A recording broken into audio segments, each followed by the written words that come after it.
Two.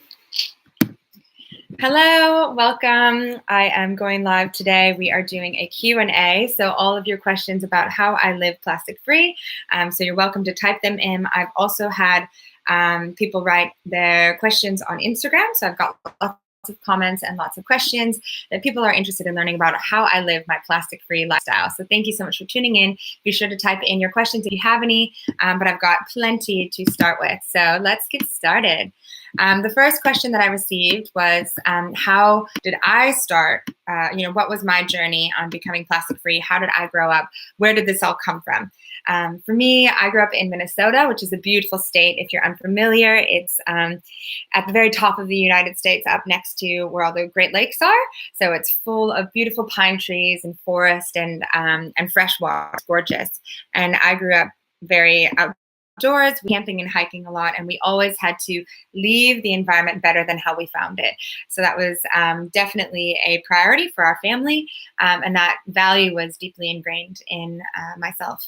So when I grew up, doing lots of volunteer and service work, and then when I went to college, my work tended to be environmentally focused as well. So that's kind of where I began with my personal plastic journey, or my conservation background. Someone just asked what my educational background is. I went to UC Santa Barbara and studied business economics, and then I graduated from University of Wisconsin-Madison with a degree in philosophy and a minor in business. So that was my background, and I studied abroad in South Africa at University of Cape Town, and that is where I think I really my bubble was burst, and I was able to develop a really a greater understanding of the world that we live in and what people are faced with on a daily basis, and also recognize my privilege, being born white and in the States and with so many opportunities. So that was where, with a foundation from college in ethics, I think I really decided that I wanted to have a greater impact and use my privilege as a platform to make a difference, to make a change. And the ocean had been a real source of healing for me, and wonder and beauty and magic. So when I went through my volunteering, I learned that the ocean was filling up with plastic. And so that was something, on a daily basis, I could adjust my use of plastic. So that's why I chose to focus in on plastic as my issue of choice. And that's how I began. So I think, being raised, valuing the environment, being raised with volunteer and service work a part of my life. So always volunteering and working for nonprofits. And then because I was in that space, becoming aware of more of the research and the science around different issues affecting the planet. And then I had that aha awareness moment around plastics, which motivated me to take action in my own personal life. And that's my background. And then, just being hardcore, just being dedicated and committed to not using plastics, no matter how convenient or no matter how hungry or whatever. It's just like keep that commitment strong. So that's my journey. The next question I had was, how do I start becoming plastic free? So someone asked that, and that's a good question. I've been getting that a lot lately. So if you are curious, there's a few resources on my website, iquitplastics.com. I've got some ebooks that you're welcome to download. But I think the first step is just ruling out the big four, as they're called. So these are plastic cups, plastic water bottles, takeaway coffee cups, and straws. So these are disposable plastics that are really easy to phase out, and that once you stop using these, you actually make a really huge impact on the amount of plastic trash that you personally produce and are responsible for. So that's a beautiful place to start. Another thing that I do is a trash audit, or I recommend is a trash audit. So two ways to do this. You could either just go to your trash can right now, dump it out, see what sort of trash you have, what sort of plastic is already in your life, so that you can then adjust and reduce and minimize more of the plastics that you are personally using. Because I can tell you to stop buying packaged food. I can tell you to, reduce your use of bath products packaged in plastic. But if you're already not doing that, that's not really helpful advice. So what I suggest, audit your own trash, or go a full week where you hold on to, because a lot of time we throw trash away outside of our home. So hold on to all of the trash that you personally create. So this is all your sauce packets, straws, takeaway coffee cups, drink bottles, coconut water bottles, food packaging, all of this, keep it and then sort it out at the end of the week. And that will really help you become aware of the plastic that you need to focus on phasing out of your life. Yeah, so that's a little trash audit. That's a good place to start. Okay, next one is, do I use a water filter? So I prefer charcoal water filters. These are pretty easy to get. You can get them at most health food stores. You can also just use, there's a lot of places that sell activated charcoal. You can really nice burned bamboo sticks that work as well. And I have used a water filter or a water bottle with a filter built in. I've used Life Straw. This works really well. I got this because it was going to help me travel throughout Africa and Asia without needing to use plastic bottles. However, it is a plastic bottle. So this is a reusable plastic bottle, but it prevented me from using single-use plastic bottles. It was the best option I had at the time. I recommend the filter. It worked really well. I didn't get sick. It was great. But I do wish that they had different packaging for the actual bottle, because it's a plastic bottle. So that was not ideal. But that's me experimenting and learning and, giving my feedback to companies that are also trying to be a solution. So that's like important part of this whole system, right? Is working together. And instead of just saying bad, this is, didn't help, this is plastic, it's bad for the environment. It's like, hey, I really love what you're doing. I really appreciate you offering an alternative to single-use plastic bottles. Is it possible to potentially make the bottles out of a more sustainable material like metal or something that isn't as hard on the environment as plastic? Okay, next question. And feel free to ask questions on here as well. Type them in if you would like to ask. How do we get people on board and aware of the hidden plastic in most things? So this has been a fun thing to learn and adjust throughout my activism. I think what's most important is leading by example. So instead of being this preaching person about this is how you should do it and I'm right and I'm plastic, don't you know there's plastic in so much, like preaching or being aggressive and trying to force your ideology on someone is just not inclusive. It doesn't feel good for people. People aren't inspired to make these changes, because it's a hard thing to adopt. It's a hard sacrifice at first. When you open the cupboards and you see everything's packaged in plastic, it's like, how could I ever do that? But if you make it positive and inspiring and exciting for people to get involved, they're so much more motivated to hear you out and be and learn from you. So lead by example. Let your actions be the conversation starter. So when you bring your own cup or when you bring your own water bottle, be like, yay, I think I get a discount off my coffee because I brought my own cup. Let it be positive and offer solutions. So if you want to talk about how plastic leaches from a takeaway cup into your coffee, say, hey, I bring my own cup. It's better for the environment because there's no trash produced. And also, did you know about the plastic that leaches?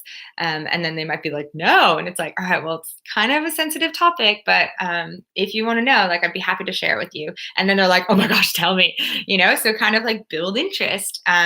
Let it be their idea that they're asking you for more information. So lead by example, let your actions be the conversation starter. And then if you're approaching someone, if you want to share with someone that there is a potential of plastic leaching, or there's microfibers, or if you want to talk to someone about that, instead of being aggressive and pushy, be positive, offer solutions, say, hey, I really love your like the water bottle, for example. I really love your product. I am concerned about the additives in plastic, and I know a lot about plastic base ingredients as well, and they're all quite dangerous, even if it's labeled BPA free. There's a lot of different bisphenols that can still leach into our drink and food. So would you consider using metal? Offer the solution. I was just in a health food store today in Hawaii, and they only had plastic bags in their bulk food section. And this is so frustrating, because this is why have a bulk food section if you're just going to let everybody bag stuff up in plastic bags? You may as well just have like really large bags of really large plastic bags of these bulk foods. And so I asked why they don't have paper bags for the bulk food section. And she was like, man, you're right, we're a health food store. We do our best to be eco and to be good for the environment. And yeah, I guess, having plastic in the bulk food section isn't really aligned with our ethics. And I was like, totally. I mean, you have paper bags at the checkout. Like, what would it take to put paper bags in the bulk food section? She's like, yeah, true. I can ask my manager about it. And I was like, sure. And, if you want help with that, just let me know, because that's, I'm an expert. But anyone can say that. We can all have conversations with the manager and like help do some research to help find suppliers locally for them to just reduce the plastics that are being offered in the stores that we want to shop in. So supporting instead of being like, boo, you only have plastic, you're polluting. It's like, hey, I really want to give you my business. I really love that you have a bulk food section. That's how I want to shop. But I also don't want to have to use plastic bags. And sometimes I forget my cloth bags, or like today I brought my own bags, but I didn't have enough. I wanted, I needed one more item. And so I had to go to the front, and I was like, do you have any paper bags by chance? There's only plastic. And so that was kind of the conversation starter. Instead of being like, whoa, you only have plastic, positive. We're trying to inspire change and be supportive and like collaborate and work together, instead of being separate and exclusive and bashing and negative and aggressive. That is not the world we want to live in. That is not the beautiful society that we are trying to create. We're trying to create an ecosystem where we all work together, where we support our local farmers, where we grow our own food, and where we compost. And this requires working together. We can't just do it on our own. We have to collaborate. So that's the mentality, that's the philosophy or the ideology or the feeling that we go into this with. Togetherness. All right, next question. Oh, wait, here it is. Reusable bags made from acrylic yarn. So anything made from synthetic fibers, I do not really approve of, just because synthetic microfibers are the biggest pollution in our oceans. Of all the things in our oceans, microfibers are the most densely polluting thing that are plaguing our oceans. So we must do as much as we can to prevent further pollution caused from microfibers. And where do microfibers come from? Clothing, any cloth that is synthetic. When you wash clothing in a washing machine, it gets quite agitated. That's the cleaning process. And then it often sheds fibers.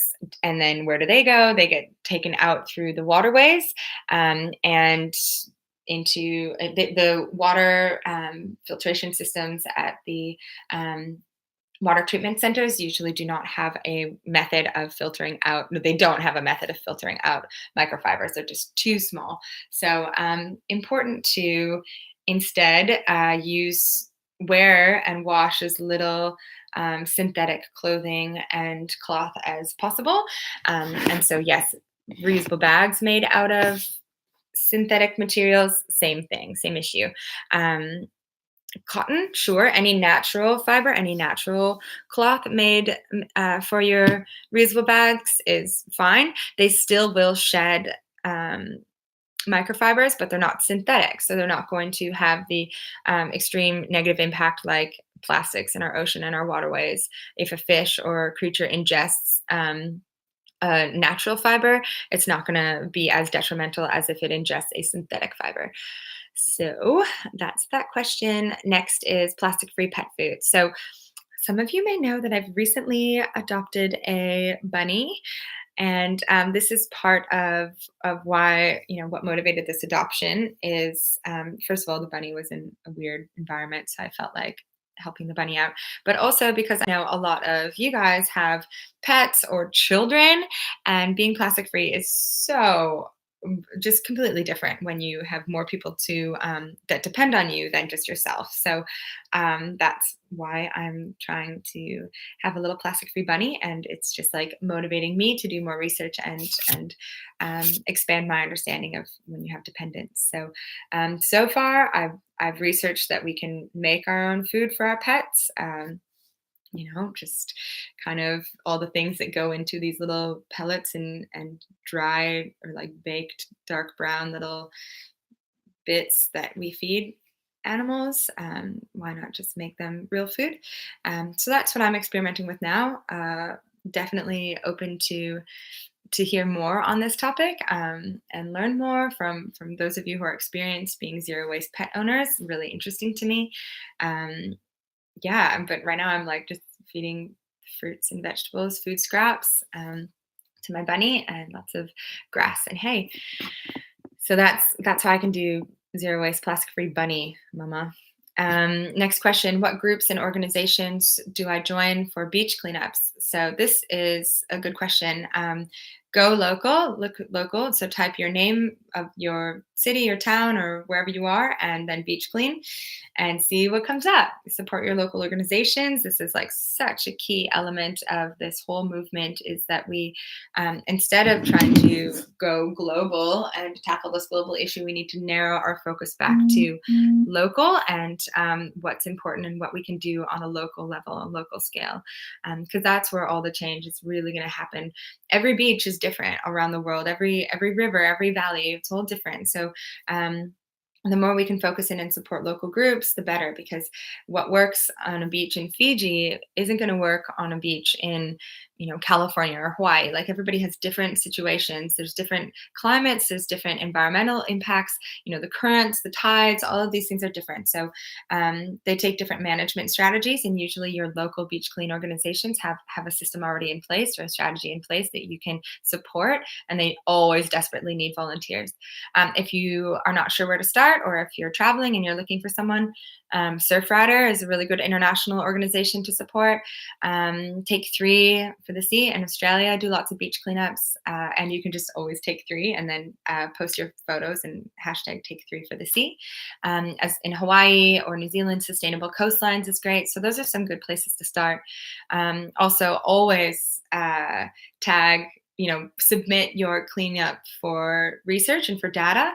So a good place to do this is you can download the app Literati, and no matter where you are in the city or wherever you are, if you pick up trash, take a photo of it, upload it to their database, and that will support helping get brand information from the trash that you're picking up off the streets or the beach, to support the global movement of calling out or manufacturers and brands and corporations for the products they're making, the plastic they're producing, and what results ultimately as trash. What we know as trash is just like stuff that we bought that then we no longer needed or used, or packaging that encased this stuff, and then it becomes trash. So we need to start calling out these companies. When we get to the trash bit, we can read the brand, we can read the label, and we submit that to Literati or hashtag brand audit, through breakfreefromplastic.org. That's another place to go if you want to be involved in getting your cleanups to impact the global movement.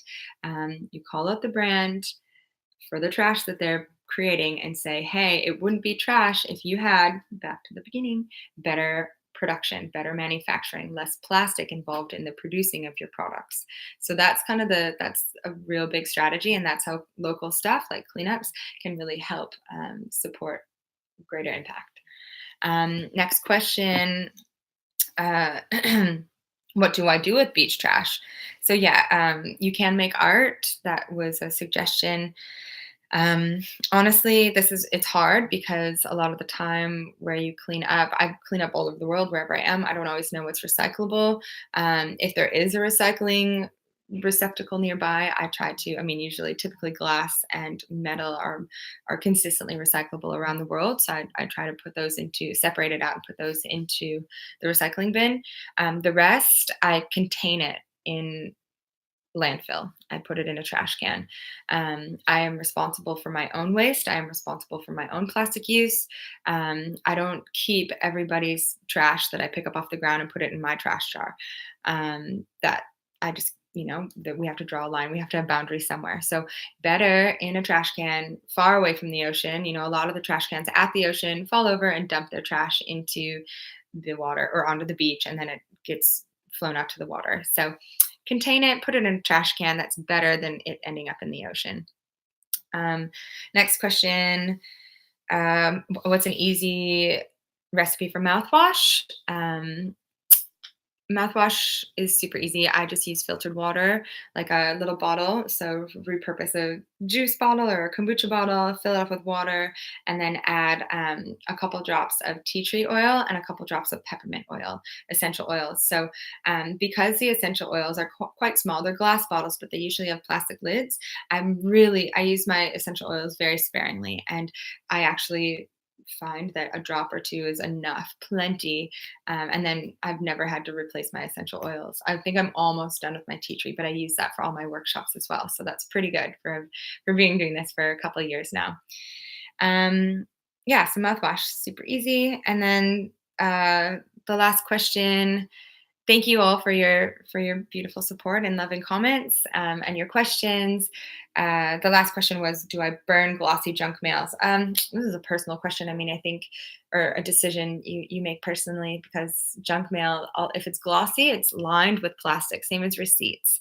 Anything that kind of has like a sheen isn't just paper. So there's probably a little tiny, very thin coat of plastic on it.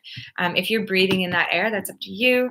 If you want to breathe that fume, you can send it to the recycling. You can send it to recycling to see if they potentially are able to uh, turn that into pulp, and oftentimes they can recycle that. So that's what I would recommend.